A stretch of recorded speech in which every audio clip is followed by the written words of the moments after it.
আজকের ভিডিওটা তাদের জন্য যারা আত্মাতে বিশ্বাস করে না, আত্মা বলে কিছু মানে না।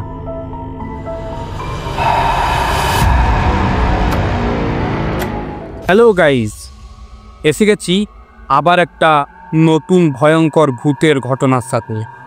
আমি দীপ এবং প্রেত জগতে তোমাদের সবাইকে স্বাগতম।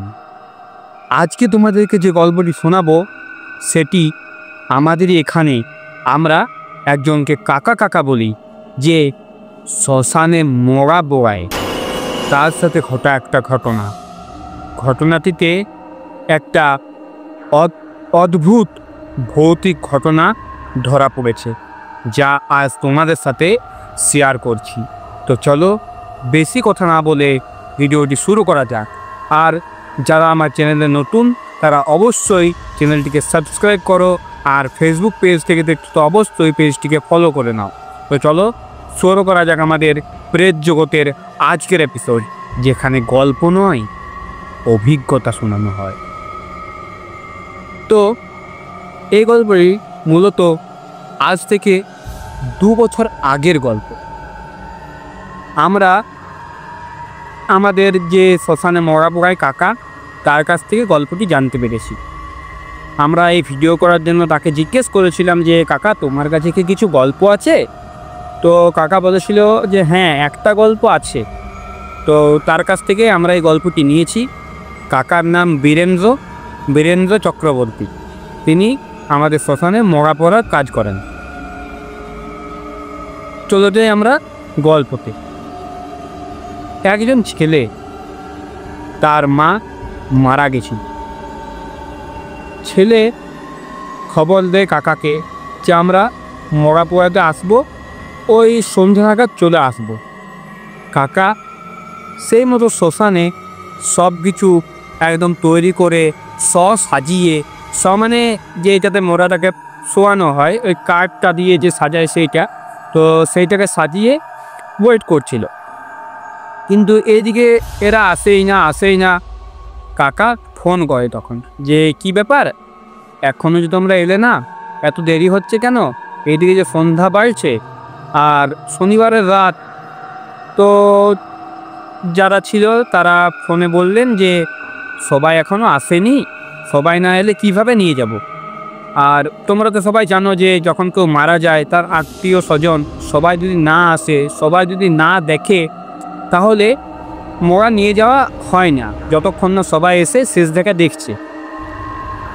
এই করতে করতে তাদের প্রায় রাত 12:30 ওই রকম টাইম হয়ে যায়, কিন্তু তাও তারা বাড়ির থেকে বেরোতে পারে না।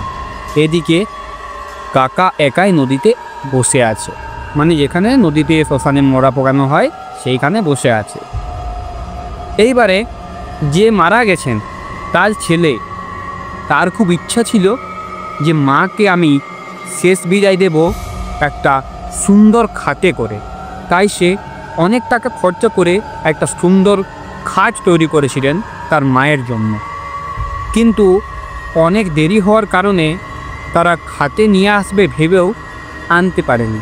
তারা গাড়িতে করে এনেছিল, কিন্তু তারা যখন গাড়িতে করে নিয়ে এলো তখন রাত ওই 2টো নাগাদ বেজে গেছে, 2:10-15 ওই রকম হবে।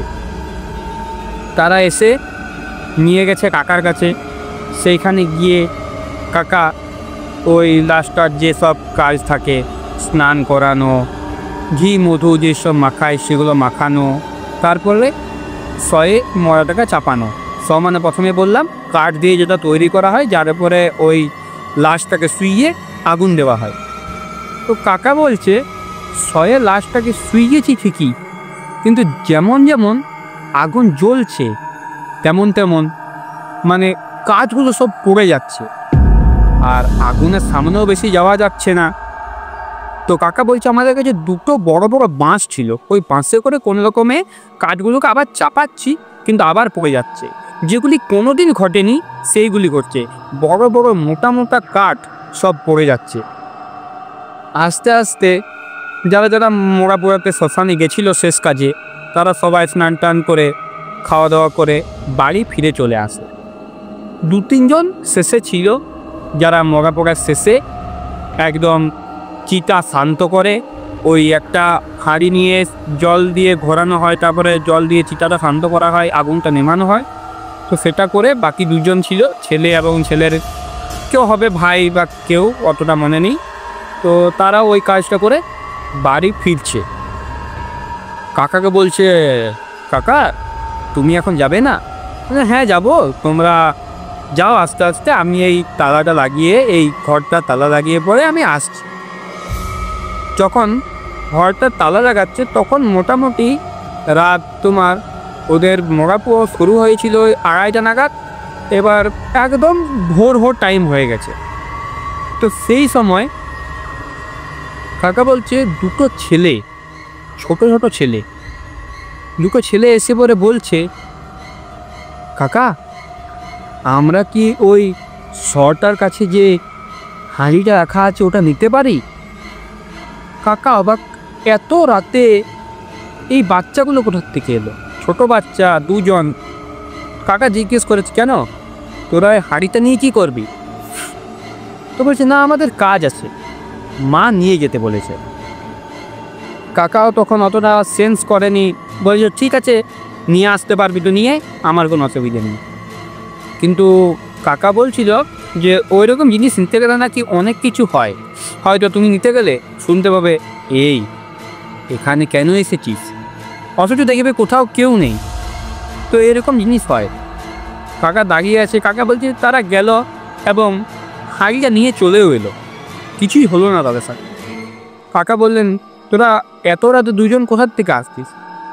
বলছে আমরা দুজন ভাই হই। এদিকে ভাই বলছে, কিন্তু দুজন নিজের ঠিকানা আলাদা আলাদা বলল। তো কাকা এত রাত হয়ে গেছে তো অতটা মানে খেয়াল করলো না, বলে ঠিক আছে চল তাহলে, আমি বাড়ি যাচ্ছি, তোরাও চল। কারণ ওরা নাকি কাকাকে বলছে, কাকা তুমি তাহলে আমাদের সাথেই চলো, একসাথেই যাব। তো কাকা বলছে, না না তোরা নিজের নিজের বাড়ি যা, আমি ঠিক চলে যাব। এই করে কাকা আসছে। ঠিক সেই সময় কাকার মনে একটা চিন্তা এলো যে খাট যেটা ছেলেটা বানিয়েছিল তার মাকে নিয়ে আসার জন্য, সে খাটটাতে তো আনেনি, সেই তো গাড়িতে করে এনেছে, খাটটা তো আনেনি। আর ছেলেটা কি করেছিল, যেহেতু মায়ের জন্য খাটটা বানিয়েছে, তাই এসে শ্মশানে একটা কালী মন্দির থাকে, প্রত্যেক শ্মশানেই আছে, তো কালী মন্দিরের কাছে খাটটাকে ফেলে দিয়ে চলে গেছিলো। তো এত সুন্দর খাট, এত সুন্দর মানে ডিজাইন করা আছে, কাকার দেখে খুব লোভ হয়। কাকার ইচ্ছা হয় ওই খাটটা নিয়ে যাব, যেহেতু মোড়া ওটাতে তো আনেনি, তাই নিয়ে গেলে কোনো অসুবিধা হবে না। এইসব চিন্তা করছে, সেই সময় ওই দুটো ছেলে আবার চলে, কাকা তোমার বাড়ি পারবেলিয়া গ্রামে? কাকা বলছে, আমার বাড়ি এরা কি করে যা? তো কাকা তাদের কিছু বললো না, বলছে হ্যাঁ আমার বাড়ি ওইখানে। তো বলছে তুমি কি খাটটা নিয়ে যাবে? বলছে হ্যাঁ আমি খাটটা নিয়ে যাব। বলছে চলো তাহলে তুমি আমাদের হাঁড়িটা নিয়ে আগে আগে চলো, আমরা দুজন মিলে পেছন পেছন তোমার খাটটা নিয়ে আসছি। তো কাকা বলছে, না না তোদেরকে নিয়ে যেতে হবে না, আমি ভ্যান ডেকে নিয়ে চলে যাব, তোরা নিজের নিজের বাড়ি যা। তো কাকা সেখান থেকে কিছুটা এগিয়ে এসে আমাদের মেন রোড, সেখানে এসে একটা ভ্যানকে দাঁড় করিয়ে বলছে যে পারবেলিয়া যাবে, আমাদের একটা খাট আছে আমার, ওইটা নিয়ে যাব, কত কি ভাড়া লাগবে না লাগবে সেই সব কথাবার্তা করেছে, সব কিছু হয়ে গেছে। খাটটাকে এনে চাপিয়েছে গাড়িতে, খাটটাকে বাড়ি নিয়ে এসেছে। নিয়ে এসে পরে ভাবছে এইভাবে তো খাটটা ঠোকামে যাবে না, তো খাটটাকে এখন আমি গেটের সামনে রেখে দিই, কাল সকালে গঙ্গা জল দিয়ে ধূপ জ্বালিয়ে একটু আগুন দিয়ে পরে তারপরে খাটটাকে বাড়িতে নিয়ে যাব, ব্যবহার করব। যেমন ভাবনা তেমন কাজ। রাত্রে ঘুমিয়েছে কাকা, সকালে উঠে খাটটাতে গঙ্গা জল দিয়েছে, আগুন দিয়েছে, বাড়ির ভেতরে নিয়ে গেছে। তারপরে রাতের বেলাতে তারা দুইজন স্বামী স্ত্রী খাটে ঘুমিয়েওছে, কিন্তু ঠিক যেন তাদের স্বস্তি হয়নি। তারপরের দিন সকালে কাকা যেমন কাজে যায়, কাজে গেছে, শ্মশানে গেছে, যদি কোনো মোড়া এসেছিল তার সৎকার্য করেছে। সন্ধেবেলা নাগাদ কাকা বাজারে গেছিল, বলছে আমি বাজার থেকে ফিরছি সবজি কিনে। সেই সময় একটা ফাঁকা রাস্তা পড়ে। সেইখানে যখনই এসেছি মনে হলো হঠাৎ যেন কিছু একটা আমাকে সাইকেল থেকে পুরো একদম ফেলে দিল। বলছে আমি পড়ে গেলাম, মনে আমার কিছুটা ভয় কিন্তু জন্মেছে, কিন্তু আমি বুঝতে দিইনি। আমি উঠেছি, সাইকেল ধরেছি, পকেটে রেসলাইট বাক্স ছিল, সিগারেট জ্বালিয়ে সিগারেট খেতে শুরু করেছি। আমার সাথে আর কিচ্ছু হয়নি। আমি বাড়ি ফিরে এলাম। বাড়ি ফিরে এসে দেখছি আমার স্ত্রী হঠাৎ অজ্ঞান হয়ে পড়ে আছে, খাটটাতে শুয়ে অজ্ঞান হয়ে পড়ে আছে। আমি জল দিলাম, তাকে উঠালাম। সে অনেক খারাপ ব্যবহার করছে, অনেক কখনো কাঁদছে, কখনো হাসছে, ওই পাগল টাইপের হয়ে গেছে।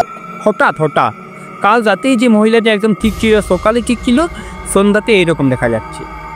সেই দিন রাতেও তারা ওই খাটকে শুয়েছে, কিন্তু মহিলাটি অনেক অস্বস্তি বোধ করছে, ঠিকভাবে থাকতে পারছে না, উঠছে, কাঁদছে। কাকা বুঝতে পেরেছি নিশ্চয়ই কিছু ভুল করে ফেলেছে, বা ওই খাটটাতেই কিছু গন্ডগোল আছে। কাকা সকাল হওয়ার আশাতে পুরো রাত না ঘুমিয়ে দাওয়ার উপর বসে কাটিয়ে দিয়েছে। সকাল হওয়া মাত্রই কাকার একজন গুরুদেব ছিলেন, যিনি ইসিএলে কলিয়াতে কাজ করতেন, কিন্তু এরকম মায়ের ভক্ত ছিলেন, মা কালীর পূজা করতেন, কিছু ওই একটু ওঝাগুনির কাজও জানতেন। কাকা তার কাছে গিয়েছেন, গিয়ে মন্দিরে ঢুকেছেন। তার বাড়িতে একটা মন্দির ছিল, কালী মন্দির, যেখানে তিনি তার যত শিষ্য ছিল তার সাথে দেখা করতো, কথা বলতো। সেখানে গিয়ে কাকা মন্দির ঝাটপাট দিয়ে একদম মাদুর পেতে রেডি করে সাইডে দাঁড়িয়ে আছেন। মন্দিরের গেট থেকে গুরুদেব বেরিয়ে সকলের সাথে কথা বলছেন, আর কথা বলতে বলতে এরকম করে একবার করে কাকার দিকে তাকাচ্ছেন, বড় বড় চোখ করে কাকার দিকে তাকাচ্ছেন এরকম করে। কাকা ভয় পাচ্ছে যে গুরুদেব আমার দিকে এরকম করে কেন তাকাচ্ছে। হঠাৎই কথা বলতে বলতে গুরুদেব যত শিষ্য ছিল সবাইকে বাড়ি পাঠিয়ে কাকাকে বলে তুই আয়। এসে বলছে আমাকে একদম গেটের সামনে সোজাসুটি দাঁড় করিয়েছে, দাঁড় করিয়ে বলছে শ্মশান থেকে খাট এনেছিস? কাকা অবাক, বলছে গুরুদেব কীভাবে জানলেন যে আমি খাট এনেছি? বলছে তুই বাজার গেছিলি, কেউ তোকে ঠেলে ফেলে দিয়েছে সাইকেল থেকে? বলছে হ্যাঁ গুরুদেব।